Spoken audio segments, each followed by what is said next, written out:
autoinmunes, ya mencionamos, estábamos con anticuerpos calientes, ya vimos las características, eh, cuáles son las causas que pueden condicionar esta patología, las características clínicas y el día de hoy vamos a iniciar con tratamiento. Adelante, por favor.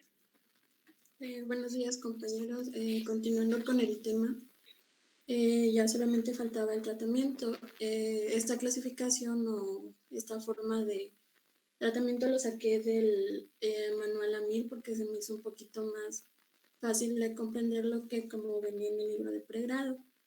En este lo clasifica en dos, en etiopatológico y si es de causa secundaria, pero dentro del etiopatológico lo pone como la causa idiopática y como causa secundaria. Por eso lo puse de esta forma.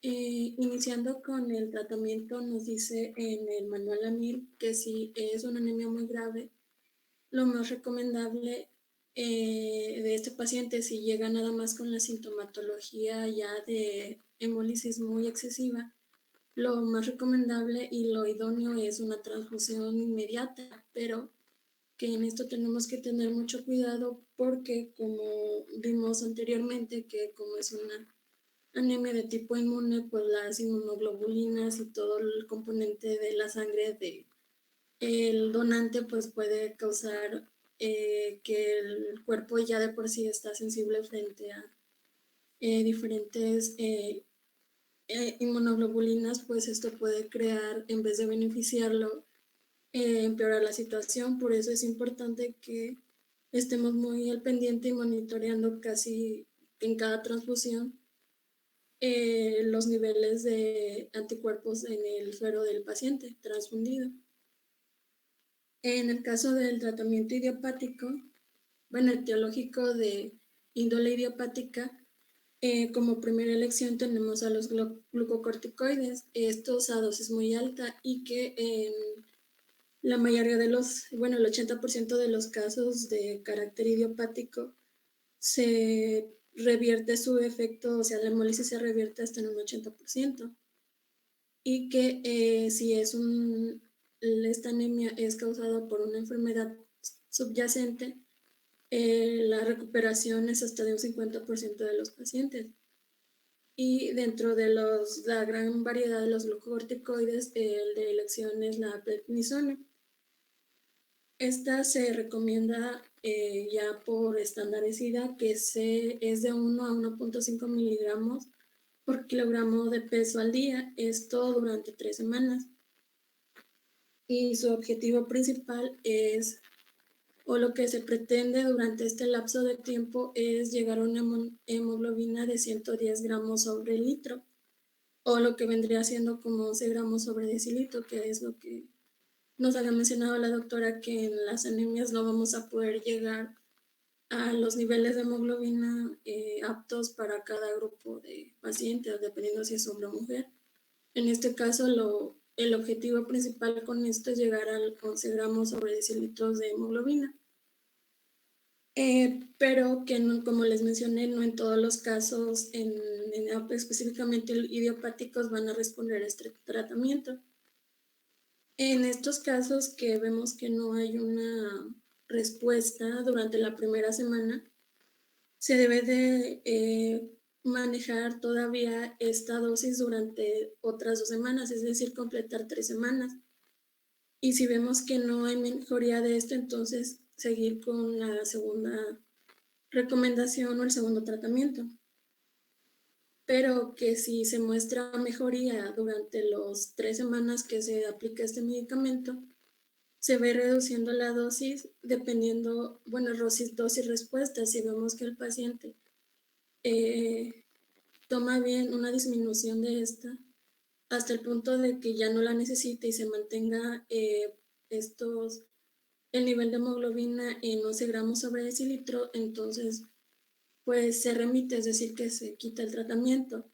Pero si aún disminuyendo la dosis vemos que el paciente en vez de mejorar vuelve a empeorar, entonces podríamos aumentar un poco la dosis, pero si llegamos a utilizar más de 15 gramos al día, entonces ya es recomendable el cambio de medicamento o seguir con el segundo método para este tipo de anemias. El segundo tratamiento, o bueno, aquí es un quirúrgico, es en el caso de que los corticoides no funcionen, específicamente la prednisona es la esplenectomía. En este caso, como les mencionaba, del 100% de los casos que llegan a ser idiopáticos, solamente el 50%, el 80%, perdón, llega a responder bien a los glucocorticoides, pero el restante no, y como les mencioné, hay varias variantes. Hay unos que sí van a reaccionar y hay otros que no. Y de los que sí reaccionan bien al disminuir la dosis, porque pues no lo podemos dejar para toda la vida, sería esta segunda elección.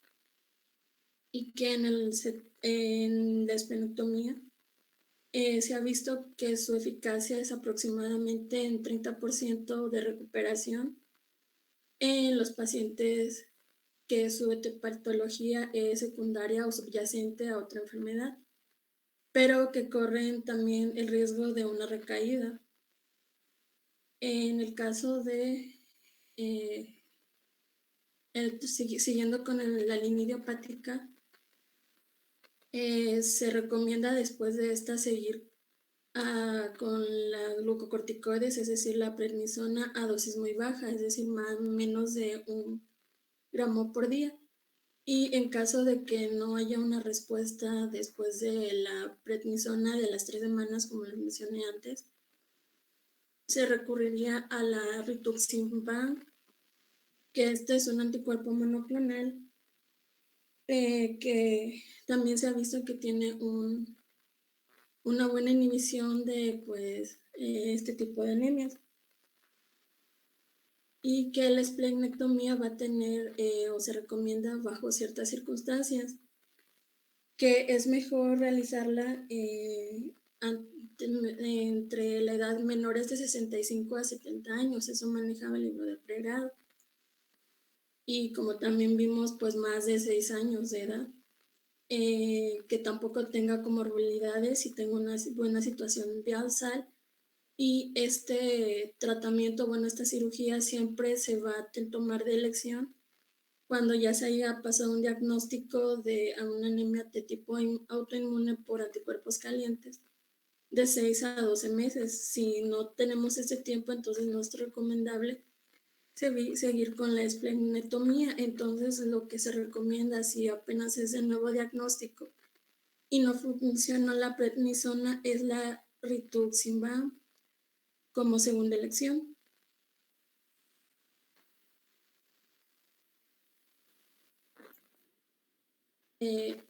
Si ninguno de estos Tantito, tratamientos... doctora, antes de que hable de estos otros inmunomoduladores. Bueno, la doctora ya mencionó que el primer tratamiento y el de elección siempre van a ser los esteroides. Siempre, cuando nosotros tengamos a un paciente con este tipo de anemias, vamos a indicar de preferencia y el más utilizado es la prednisona. La prednisona tenemos dos presentaciones, una de 50 miligramos y otra de 5 miligramos, ¿sí? En tabletas. Aquí es importante, doctores, que ustedes siempre, casi siempre lo calculamos a 1 miligramo por kilogramo de peso al día. Entonces, si es una persona que pesa 70 kilos, 75 kilos, estamos hablando que más o menos le va a tocar en promedio una tableta y media. ¿Sí? Entonces, vamos a indicar el manejo durante 3 semanas y que no rebasemos pues esas 3 semanas, porque si no, ahí sí tenemos que disminuir las dosis en forma gradual. La ventaja que tienen los esteroides es que van a inhibir esa interacción antígeno-anticuerpo, evitando la sensibilización, ¿sí? Entonces, estos esteroides, más o menos nosotros, a la semana de que lo iniciamos, vemos una mejoría en el paciente, ¿sí? Entonces, eh, pues es el manejo en el cual se ha visto que hay una remisión, sobre todo hasta un 80% de los casos idiopáticos, en el que no se sabe la causa. Y ya la doctora mencionó los porcentajes que se obtienen cuando nosotros sabemos cuál es la causa secundaria. Si el paciente no tiene una respuesta a tratamiento, sobre todo en este caso hablando de esteroides, pues ahora sí vamos a realizar una esplenectomía, ¿sí? Y esta sobre todo se consigue una remisión pues también muy alta, hasta un 70% de los casos idiopáticos. Supongamos que nosotros no tenemos una respuesta ni a la esplenectomía ni a los esteroides. Hay este medicamento denominado rituximab, que es un anticuerpo monoclonal.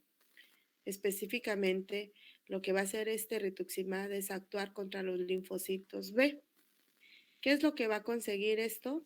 ¿O qué es lo que vamos a realizar? Inhibir los mecanismos de respuesta inmunitaria y por lo tanto la producción de anticuerpos o la función de estos linfocitos pues van a ocasionar que se destruyan o que, ¿cómo se llama? O que provoquen esa apoptosis de los linfocitos B. Entonces, esa es la ventaja que tiene este anticuerpo monoclonal, ¿sí? Por lo general se recomienda en edades, pues a lo mejor por abajo de los 65 años, pero pues es un medicamento nuevo, es un medicamento que se está probando probablemente, y esto estamos comentando que no tiene muchos años que salió el rituximab, ha sido una buena elección de tratamiento. Entonces, si a pesar de eso nosotros no tenemos respuesta a tratamiento, aquí hay otros inmunosupresores que se mencionan y que se ha visto también que tienen más o menos una respuesta entre un 40-60% más o menos, y son estos dos, que es azatioprina y ciclofosfamida. Si comparamos en relación al costo, doctores, pues estos son mucho más económicos en relación al rituximab. Entonces, vamos a continuar ya para terminar esto. Adelante, por favor. Bueno, como les mencionaba la doctora, ya sin ninguno de los otros tratamientos que es la esplenectomía o el rituximab o la prednisona, pues se consideran estos como una cuarta o tercera elección, que es la azatioprina, que lo recomendable es de 500 a 200 miligramos por día, y de la ciclofosfamida, que esta es de 50 a 150 miligramos al día. Y de estas dos se ha visto que tiene más, una mejor respuesta es la ciclofosfamida, con una remisión de la hemólisis de un 40 a un 60%. Esto en casos de un paciente con idiopático, es decir, que no se conoce la causa. Las únicas desventajas, se puede decir, de estos medicamentos son los efectos adversos, y de entre de los más, o el más destacable, es la supresión medular. Entonces, en estos medicamentos se recomienda estar analizando o pidiendo una muestra sanguínea pues cada cierto tiempo.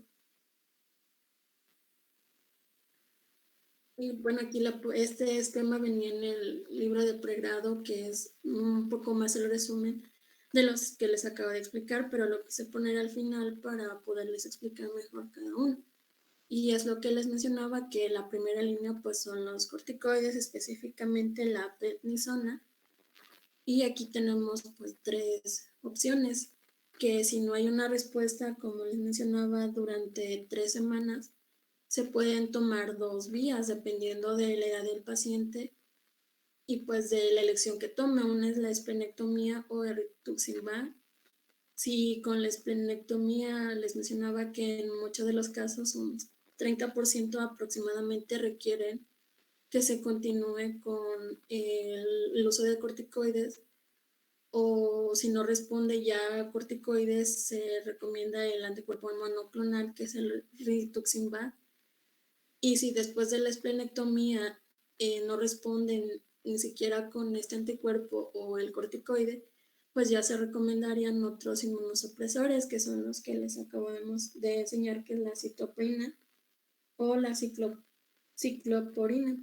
En el segundo caso, que sí hay una respuesta al primer inicio con la prednisona, pero que al disminuir las dosis vuelve a haber una recaída, entonces ya se iría igualmente por la esplenectomía o el rituximab, que en la mayoría de los casos, si se toma en cuenta el anticuerpo monoclonal y no hay respuesta, entonces sería la tercera elección la esplenectomía, igual que en el primer manejo. Después de la esplenectomía se recomienda que se siga con el uso de corticoides o este anticuerpo monoclonal, pero si no hay una respuesta, entonces iríamos con otros inmunosupresores. Y si definitivamente no hay una respuesta, pues, y la dosis en vez de disminuir requiere un aumento para el manejo de esta enfermedad, pues es mejor suspenderla y buscar otro tratamiento en el caso de que el paciente no quiera ninguno de estos dos. Y por último, el libro de pregrado nos menciona que hay otros tratamientos, pero que no son tan de primera elección y que en la mayoría de los casos con los tratamientos anteriores que les mencioné se ha visto una mejoría, pero que ya en casos muy extremos que el paciente no reaccione a ninguna de los anteriores, se tiene, por ejemplo, la timectomía, el uso de andrógenos, el uso de 2-clorodesoxidenosina, las inmunoglobulinas intravenosas y el recambio plasmático terapéutico, que sí se ha visto que el uso de alguno de estos 3 tratamientos tiene una buena mejoría en estos pacientes, pero que hay una que no la puse aquí, pero que está en investigación, que es el uso de dosis masivas de inmunosupresores. En este caso específico es la ciclofosfamida, pero que pues como está en fase experimental, aún no se tiene un 100% si es útil o no es útil en estos casos. Y si se trata ya sabemos cuál es la causa, es decir, que tiene una enfermedad, como les mencionaba ayer, como el lupus eritematoso sistémico, que es una causa secundaria, que en la mayoría de los casos este tipo de anemias se elimina una vez que se controla la enfermedad base. Y como pues les mencionaba que es por anticuerpos calientes, una de las causas sería pues decirle al paciente que si vive en un lugar cálido pues se mude a otro lugar para disminuir este tipo de anemia. Así es, esa parte es fundamental, ¿no? Si vemos que esta enfermedad se activa a la temperatura de 37 hasta 40 grados, pues lo ideal sería que el paciente, para que no tenga las crisis en forma continua, pues esté en un clima mucho más frío o más templado, ¿no? Entonces, es una modificación que se le al paciente, porque si él, por ejemplo, vive aquí, no supongamos aquí en Acapulco, que a veces cuando hace mucho calor, pues rebasamos a veces los 37 grados, entonces pues no es muy recomendable que el paciente esté viviendo acá. Aquí sí a él se le sugiere mejor irse a vivir, no sé, a la Ciudad de México, a Puebla, Toluca, que en este caso pues está más tranquilo en relación a que no llegan temperaturas de 37 grados. Entonces, esa sería la mejor indicación para el paciente para que no tenga las crisis hemolíticas. ¿Ok? Yo creo que esta es la última, ¿verdad? Sí, Diapositiva de anticuerpos calientes. Ok. Gracias, doctora Yaquel. Entonces, con esto, doctores, nosotros ya terminaríamos lo de anticuerpos calientes y vámonos con lo que sigue. Anticuerpos fríos, creo que me parece que es el que sigue.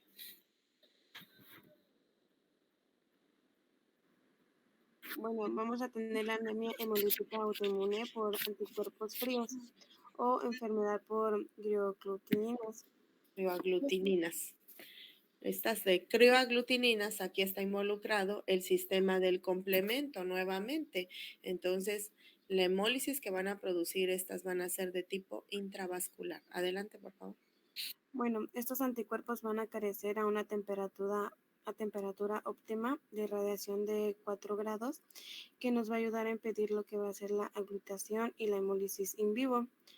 Va a tener una causa conocida o asociada a otras enfermedades que nos va a poder sintetizar una crioglatunina de la hemoglobina M y una capacidad para poder reaccionar a las temperaturas que pueden alcanzar estos hematíes, que estas van a circular por los capilares de las extremidades donde su temperatura va a ser menor. Los mononucleosis de infecciosos o la infección por citomegalovirus va a estar sintetizada en el anticuerpo de la hemoglobina M policlonal y esta puede producir un cuadro hemolítico agudo. Esta síntesis de este anticuerpo va a desaparecer cuando se recupera de dicha infección. Esta enfermedad de la aglutininas frías se van a diagnosticar en personas con una edad avanzada, donde su grado de esta hemólisis va a ser discreto y su comienzo va a ser insidioso. Tantito ahí, doctora. Aquí por ahí no sé si, no, bueno, aquí en la diapositiva hay que tener cuidado con lo que ponemos, ¿sí? Aquí, por ejemplo, la mononucleosis, hay como que se pierde su lectura. Aquí, esta enfermedad, doctores, se va a producir anticuerpos contra los propios eritrocitos, pero aquí va a tener una temperatura promedio en la cual se va a activar la enfermedad, ¿sí? Más o menos sería de 0 hasta 20 grados aproximadamente. Algunos mencionan que hasta los 34 grados puede activarse esta enfermedad, pero sobre todo son 0 a 20 grados. La temperatura óptima para que haya reacción de esta patología es que sean 4 grados. Es una hemólisis crónica. Esta se va a agravar con el frío y sobre todo se va a asociar a procesos infecciones como es mononucleosis infecciosa. Tenemos también algunos síndromes linfoproliferativos como es el linfoma y el micoplasma pneumonia. Son las 3 causas más conocidas a las cuales se asocia esta enfermedad.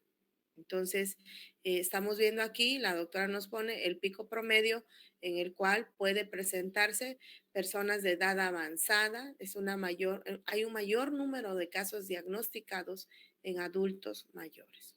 Ahora sí, doctora, continuamos, por favor. Cámbiale, por favor. Bueno, estos anticuerpos en las enfermedades van a dar origen en el monoclonal y de especificidad antígeno 1 en el rango variable de bajas temperaturas in vivo. A que este anticuerpo de hemoglobina M se va a fijar a los hematíes y al factor C1Q sobre la membrana. Cuando estos hematíes circulan por las áreas corporales, la hemoglobina M se va a desprender de este hematíe y va a tener una consecuencia de activación del complemento prosigue. Y aquí puede ser una activación completa con con esta hemólisis intravascular. Sin embargo, esta activación para la fijación del C3b y los macrófagos del hígado van a tener receptores como pues, el C3b y aquí se va a producir lo que va a ser la fagocitosis de los hematíes sensibilizados. ¿Le puedes cambiar, por favor? La acción de este factor inactivador del CD3B y su factor H va a ser transformado rápidamente en el CD3B inactivo. Por esta acción del factor 1 va a ser encendido en C3C y C3D, donde el C3D va a permanecer en la membrana del hematíe y no va a existir un receptor en los macrófagos. Puedes cambiarle, por favor. En clínica Tantito, doctora. ¿Sí entendieron la fisiopatología de la enfermedad, doctores? Tantito, doctora. A ver, doctores. ¿Sí entendieron lo que comentó la doctora?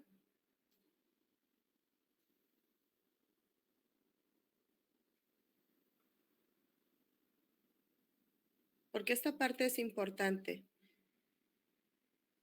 y esto nos va a dar las características clínicas del paciente. A ver, doctores. ¿Qué es lo que ocurre en el sistema del complemento?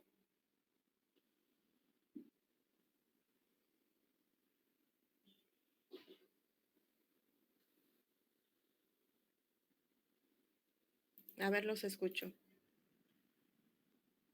A ver, doctor Axel, ¿qué ocurre en el sistema del complemento? Porque la doctora lo tiene acá, pero creo que no le entendieron. Entonces, por eso estoy preguntando. ¿Sí le entendieron en relación al mecanismo fisiopatológico? Un poquito, doctora, pero no mucho. Es que eso tienen que ver, porque si ustedes me preguntan lo que comentó la doctora, muy poco se le entendió. Entonces aquí sobre todo les voy a pedir, doctores, que no se compliquen tanto al momento de que pongan fisiopatología. Pueden hacer un algoritmo o un esquema para que con eso no se pierda la secuencia. Es algo que mucho les voy a encargar, por favor, cuando hablen de fisiopatología. Entonces, rápidamente, regrésate por favor a tu diapositiva, doctora, si eres tan amable. Una antes. Ujú. Aquí nosotros en esta patología nos tiene que quedar bien claro que la hemólisis que se va a presentar acá va a ser de tipo crónico y ya sabemos que se va a, a complicar o las hemólisis se van a presentar cuando sobre todo el paciente está expuesto al frío. Entonces, ¿qué es lo que ocurre? Aquí sobre todo vamos a tener un problema en la activación del sistema del complemento. Vámonos otra vez con la vía clásica, ¿sí? Entonces, lo más común o lo más frecuente que ocurre con este tipo este, de patología es que se va a sintetizar transitoriamente el anticuerpo este, policlonal denominado IgM. Entonces, la particularidad que tiene esta patología es que lo que ustedes van a encontrar en sangre o lo que el laboratorio les va a reportar es la presencia de este anticuerpo policlonal que tiene una especificidad que se encuentra en la membrana del eritrocito, que es anti-I mayúscula y minúscula, así se llama. Cuando veamos todos los sistemas o los grupos sanguíneos, vamos a ver estas ¿cómo se llama? Estas especificidades que tiene la membrana del eritrocito. Tenemos el anti-RH o el anti-RO, que es el que normalmente así se le conoce. Y aquí lo que vamos a tener es este anti-I mayúscula y minúscula, ¿sí? Entonces, esta especificidad que normalmente mi membrana tiene para activarse ante cualquier agente invasor, aquí lo que vamos a tener es que esto va a ocasionar que se active mi sistema del complemento, ¿sí? Entonces, cuando estos eritrocitos se activan por medio del sistema del complemento, va a haber una secuencia de activación. Entonces, esta secuencia, si ustedes se acuerdan de la cascada, de la vía del complemento, la vía clásica, y eso lo mencionamos en hemoglobinuria paroxística nocturna, es que este complemento pues se va a detener a nivel o a la altura del C3b y esta puede ocasionar esa hemólisis por la interacción que tiene con los receptores que se encuentran en los macrófagos. Entonces, esos receptores que tienen los macrófagos son los que se van a encargar de activar esa hemólisis y esa hemólisis puede ocasionarse o puede condicionar que esos macrófagos ocasionen también una hemólisis de tipo extravascular, ¿sí? Hay algunos receptores que no van a o que no se van a poder fagocitar, que en este caso serían los C3D, ¿sí?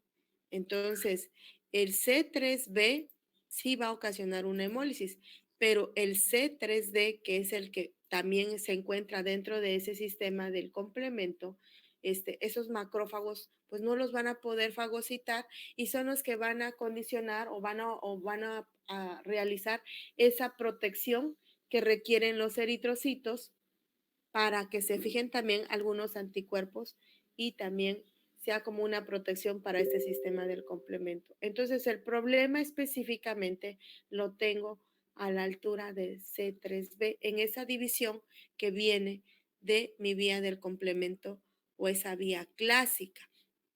Entonces, al condicionarse esta alteración, pues lo que va a ocasionar o lo que se va a producir en mi organismo es que esos macrófagos, al momento de ir reconociendo esos eritrocitos que no van correctamente o que no se fija correctamente ese 3b, pues van a hemolizarlos y esa hemólisis producida pues va a ocasionar que el vaso empiece a incrementar su actividad.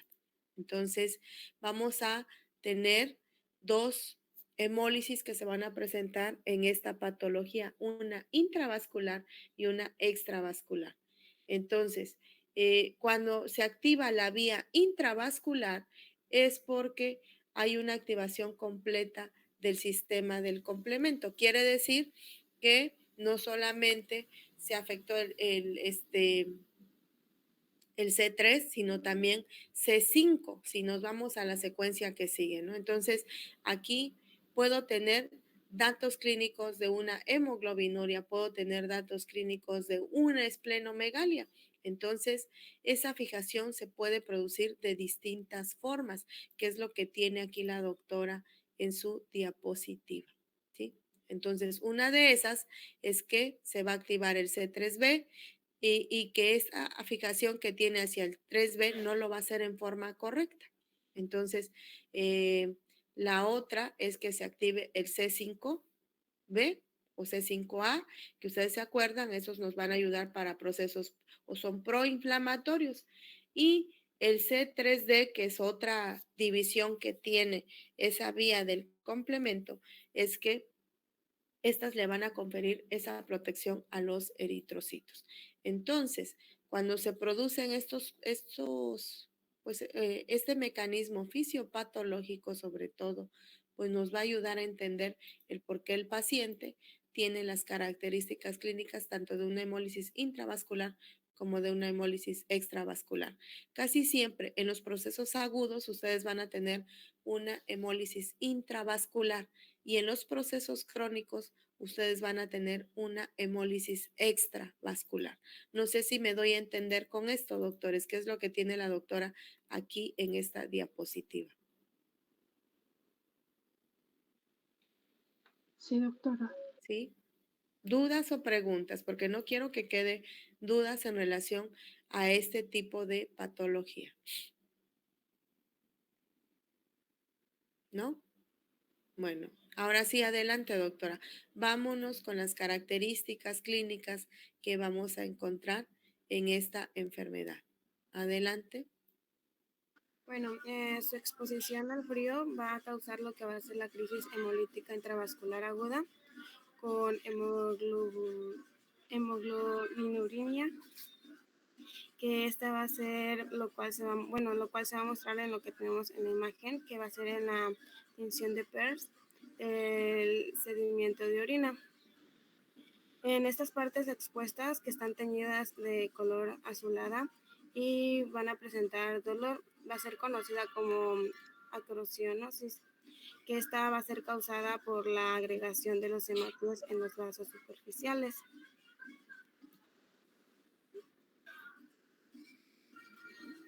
¿Te puedes cambiar, por favor? Tantito, doctora.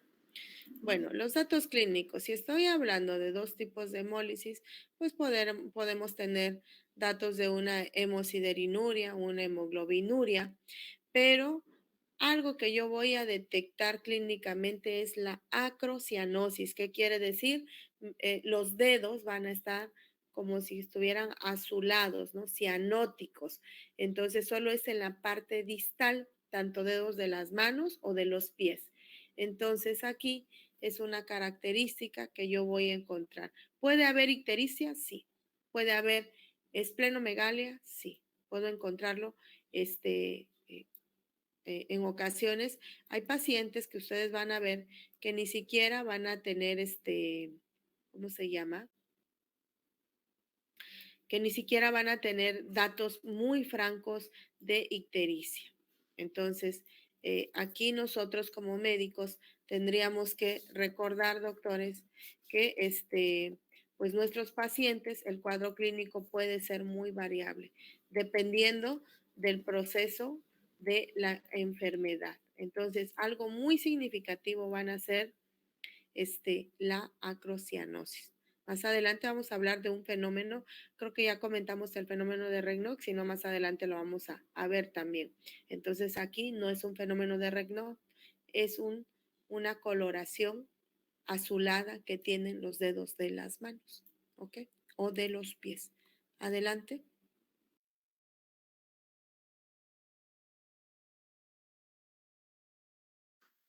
Bueno, en sus datos de laboratorio vamos a tener que la autoglinización es máxima de 4 grados y va a desaparecer a 37 grados. Esto se debe a que la dependencia de la unión antígeno y anticuerpo. Estos hematíes van a ser fijados relativamente pequeñas en cantidades de autoanticuerpos y además estas van a ser lábil y van a desaparecer en la superficie de estos hematíes. En su diagnóstico va a obtener un título de crioglutulinas y va a ser directo positivo para la hemoglobina M y va a ser va a ser un complemento. Vamos a pedir, doctores, entonces, una prueba de Coombs. Ustedes van a pedir una citometría, ¿sí? Primero, van a pedir, por supuesto, reticulocitos, van a solicitar un frotis de sangre periférica. En el frotis de sangre periférica ustedes pueden ver datos a lo mejor de anisocitosis, perdón. Tienen que solicitar las pruebas de función hepática, sobre todo las bilirrubinas. Aquí tendríamos que ver que nuestras bilirrubinas, sobre todo la indirecta, es la que va a estar incrementada. Pero hay algo que nos va a llamar mucho la atención, que va a ser el frotis de sangre periférica. Tiene la particularidad, esta patología, que en el frotis ustedes van a observar esos eritrocitos apilados, como si fueran pilas de moneda. Entonces, esa es una particularidad que tiene esta enfermedad por crioaglutininas.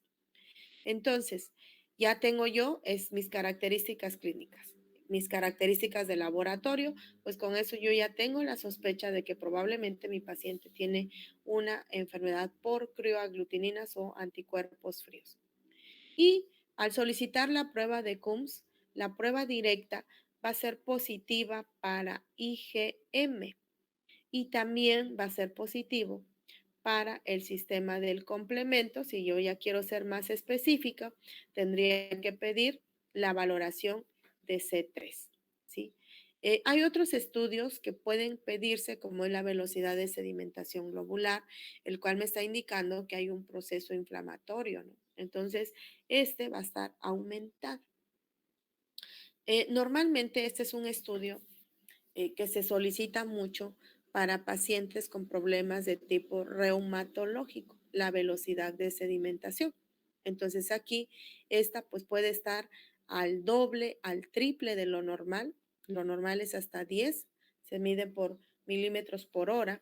Entonces aquí va a estar muy elevada, ¿sí? Entonces el diagnóstico específico lo tengo que realizar obteniendo el título de crioaglutininas, y ahí es donde ese título de crioaglutininas es el que me va a medir el sistema del complemento. Y por supuesto mi prueba de Coombs, que va a ser la prueba directa, va a ser positiva para IgM. Entonces ya con eso yo tengo mi diagnóstico de esta enfermedad. Adelante.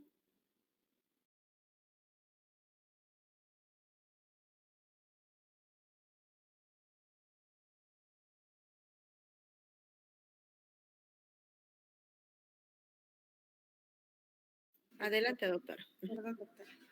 Bueno, en su tratamiento va a enviar exposiciones va a ser evitar lo que va a ser la exposición al frío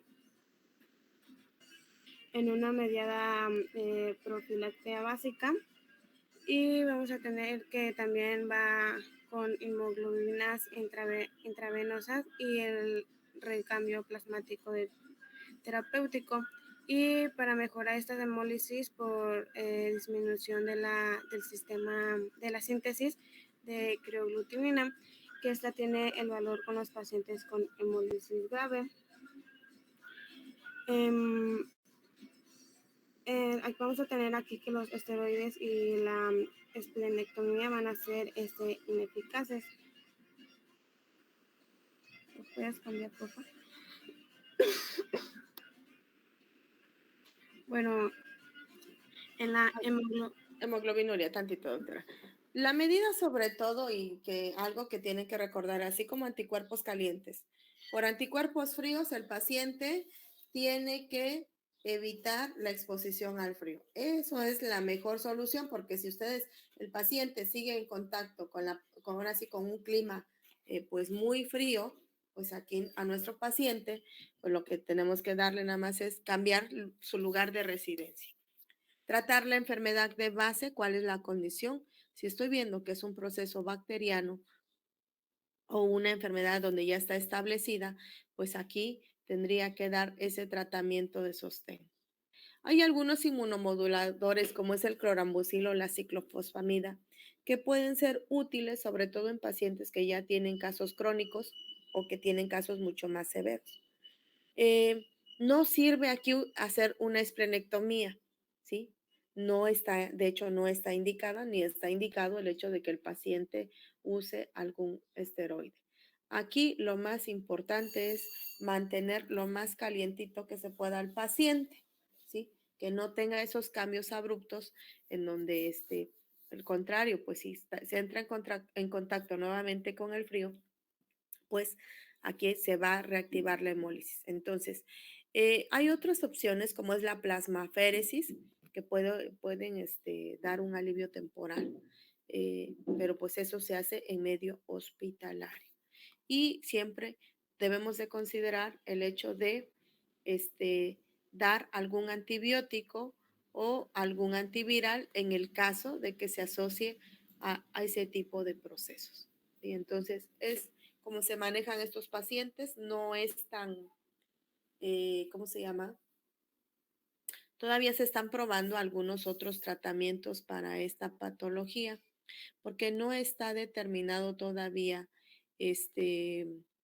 cuál va a ser lo mejor para el paciente. Entonces, de todas las anemias hemolíticas, esta es como que la que todavía no se tiene como tal un tratamiento óptimo o un tratamiento ideal, ¿sí?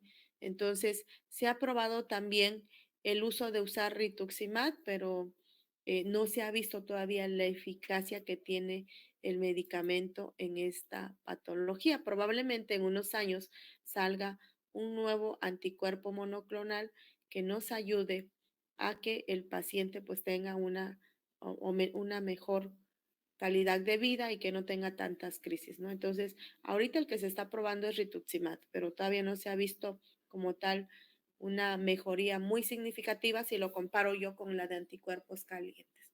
Entonces, el manejo todavía como que no está muy bien descrito y pues son en términos generales. Entonces, ahora sí, vámonos con esta otra, que es la última anemia hemolítica de tipo autoinmune. Adelante.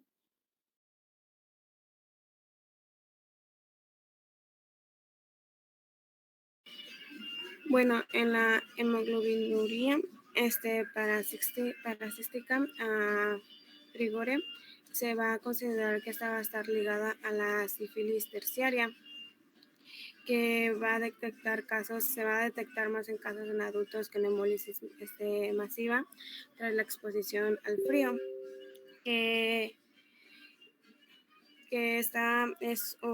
Aquí va a entrar la hemoglobina G para que el grupo sanguíneo P se pueda activar en la cascada del complemento a bajas temperaturas, ya que la anemia hemolítica se ha encontrado en niños tras infecciones víricas con el mismo anticuerpo.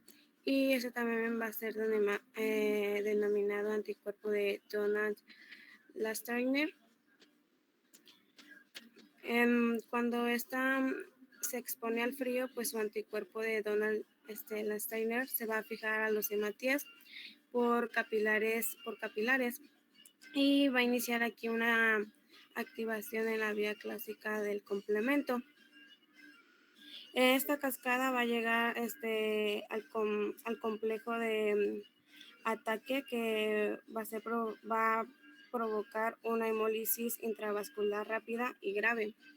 Y al volver a esa circulación central del anticuerpo, se disocia de esta membrana. Puedes cambiar, por favor. Bueno, tras la exposición a este frío se va a presentar una gran afectación con fiebre, con escalofríos y con dolor lumbar y retorcijones. Para poder realizar este diagnóstico, ya sea definitivo, diferenciarla en los AI por anticuerpos fríos, va a constituir en incubar lo que va a ser el suero de nuestro paciente a 4 grados centígrados y posteriormente a 37 grados, por lo cual aquí se va a producir lo que va a ser una intensa hemólisis. A veces esta va a ser necesaria ponerle suero fresco humano del ABO compatible. Esta imagen es lo que, bueno, en esta imagen más la de Donald Lasteiner, donde podemos observar en el primer tubo lo que va a ser nuestra hemólisis del paciente y en el segundo tubo va a tener igual la hemólisis de nuestro paciente.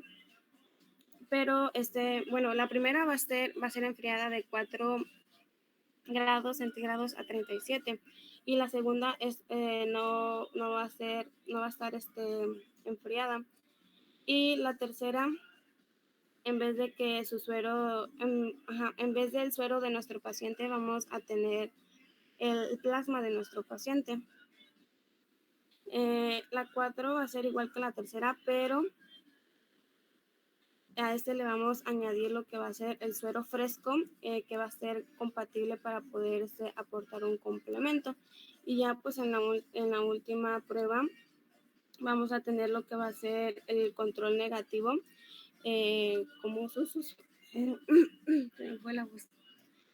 suspensión de hematíes o más sueros frescos del control y doble incubación.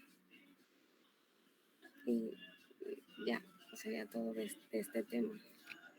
Bueno, doctora, por ahí le faltó más hablar de esto.